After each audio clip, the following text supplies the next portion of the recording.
Nothing makes a birthday sweeter than a rich, moist slice of chocolate cake, especially when it is topped with the silky chocolate drizzle. Hi everyone, today is my birthday. Celebrate with me with this indulgent chocolate cake recipe that is easy to make and absolutely delicious. Perfect for your birthday, special occasion, or just treating yourself. I'm going to be sharing the full and detailed recipe with you. If you've not subscribed to my channel, this is a good time to hit that subscribe button. Let's get into it. You're going to need flour. I use self-raising flour. You can also use all-purpose flour. You're going to need some sugar, and you're also going to need whole milk. I use whole milk for this recipe, and you're going to use cooking oil and this coffee. I'll tell you what you need it for: baking powder, some eggs, vanilla extract, cocoa powder, and we're going to sift all our dry ingredients to remove every lump. It's important you do this. So I'm adding my flour and my sugar into that, and I like to use this spoon to just break up the lumps, especially in the sugar. It also makes it to sift better. Now I'm going to add in my cocoa powder. It's very important you sift this because it can have crumbs in it. I'm using organic cocoa butter and it's unsweetened, so I've added sugar. I'm adding in my baking powder, my baking soda, and also half teaspoon of salt. It just helps to balance out all the flavors of all the other things you've added. I'll carry on using the back of the spoon to just break up every lump, and this is why you need to sift your cocoa powder. Look at all the lumps. You can still use the spoon to just break them up so that you can get all your powder through. And once that is complete, you are going to take a whisk and whisk all your dry ingredients. Make sure it's thoroughly combined. You don't want to have some parts not getting enough cocoa powder or sugar. To make sure, I'm just going to use this spoon to run through it to make sure I've got it all combined. I'm going to set that aside and give my workstation a little wipe down before I go over to my wet ingredients. I'm going to start with the egg. I'm using 2 large eggs in a bowl.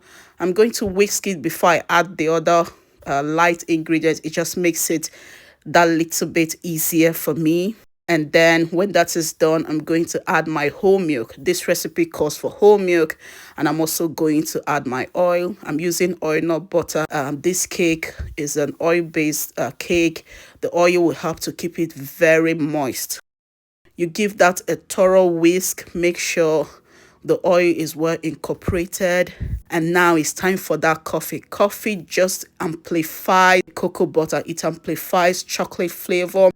So I'm using this coffee. I'm going to take just 1 teaspoon of it and 1 cup of hot water. If you don't want to add coffee because you don't like coffee or because you feel your kids won't love it, you can just use hot water. It helps to activate that cocoa powder, but I'm using coffee. I just love coffee and it adds that richness to your chocolate. Back to our ingredients, and I'm going to make a space, a bit of hole in the middle for me to add all my wet ingredients into it. And there it goes, and this is already looking lovely. I'm getting excited about this. I'm going to whisk it, but I'm not going to whisk it all through. Just whisk it thoroughly halfway. Make sure you get to the bottom of whatever bowl you're using so that all those ingredients are well combined. When I've done that halfway, it's time to add that hot cup of coffee. Make sure it's still hot. I'm going to add it in, and then I'm going to go over with a spatula to complete the mixing process. Look at the richness of that. You can feel it from the screen that this cake is the most indulgent chocolate cake you can ever make. Make sure it's thoroughly combined, and yes, your batter will be a bit runny, but this is what is going to make the cake to be moist and pillowy, and it's going to keep it moist for days. We are now going to transfer it into a pan. I've previously buttered my pan and lined it, and I'm going to pour in that rich mixture, that batter into it, and then transfer it into oven. I like baking my cake slow, and I'm going to bake at 180 degrees temperature for about 30 to 35 minutes before I bring it out. Now my cake is ready. There's just a simple way to see if your cake is well done. I'm just going to take a skewer or a toothpick, put it into the middle. It should come out clear. You can also do it by the side. It should also come out clear. Now I'm going to leave my cake in this container for about 15 minutes just to let it firm up a bit before I transfer it. So I'm going to set a timer to remind myself 15 minutes is okay for this. And after that 15 minutes, I'm going to pop it into the fridge. But before I do that, I will wrap it with a cling film. This helps it to retain the moisture in the cake. So I'll wrap it up there. I'll pop it in the fridge for about an hour before I do any layering or decoration on it. It's important. It just helps it to set properly before you start slicing into it. So take off that lining and just wrap it tightly with this cling film.